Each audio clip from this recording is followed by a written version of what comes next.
Hong Kong, Reuters, Hong Kong police arrested 15 activists, including veteran politicians, a publishing tycoon and senior barristers, in raids on Saturday in the biggest crackdown on the city's pro-democracy movement since the outbreak of mass protests last year. Among those detained on charges of illegal assembly were Democratic Party founder Martin Lee, 81, millionaire publishing tycoon Jimmy Lai, 71, and former lawmaker and barrister Margaret Ng, 72, according to media and political sources. In all, 1 serving and 9 former legislators were arrested, including veteran activists Lee Chuk-yan and Young Sum. Democratic legislator Claudia Mo, who was not among those detained, said the city government, led by Chief Executive Carrie Lam, was trying to introduce a ring of terror in Hong Kong. They are doing whatever they can to try to silence, to take down, the local opposition, Mo said, pointing to upcoming legislative elections in September in which Democrats hope to win back veto power in the city assembly. Hong Kong Police Superintendent Lam Wing-ho told reporters that 14 people aged between 24 and 81 were arrested on charges of organizing and participating in unlawful assemblies on August 18 and October 1 and 20 last year. He did not identify the 14. Those days saw big and at times violent protests across the city. 5 of the 14 were also arrested for publicizing unauthorized public meetings on September 30 and October 19, Lam said. Police sources later confirmed the arrest of Leung Yin-chung, the only serving legislator to be caught up in the raids so far.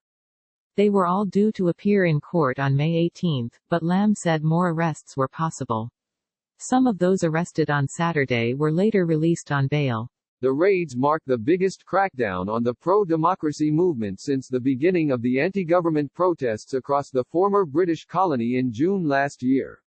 Marchers initially targeted a now-scrapped bill proposing to send suspects to mainland China for trial, but protests broadened into demands for full democracy and a public investigation of the use of force by police. After his release on bail on Saturday afternoon, Martin Lee said he did not regret his actions. I'm proud to have the chance to walk our democracy road with Hong Kong's excellent young people, he said. A spokesman for the government's Security Bureau said that regardless of background or status, in Hong Kong, everyone is equal before the law. Authorities in Hong Kong have arrested more than 7,800 people over their involvement in the protests, including many on rioting charges that can carry jail terms of up to 10 years. It is not clear how many of them are in custody. The spike in arrests comes amid deepening fears over Beijing pressure on Hong Kong's independent judiciary. In a special report published on Tuesday, 3 of Hong Kong's top judges told Reuters that the independence of the city's judicial system is under assault from the Communist Party leadership in Beijing. The judiciary, they said, is in a fight for its survival.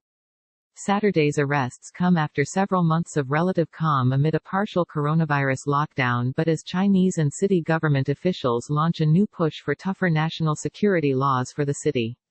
Hong Kong returned to Beijing in 1997 under a one country, two systems formula that guarantees it broad freedoms not seen in mainland China, and a high degree of autonomy. A previous attempt to draft a national security law for Hong Kong, known as Article 23, was met with mass protests in 2003 and abandoned.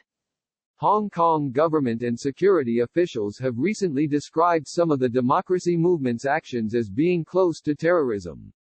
Authorities are increasingly using the threat of terrorism to justify the need for new national security laws, a requirement under the Basic Law, the mini-constitution that guarantees Hong Kong's broad freedoms and outlines its relationship with Beijing.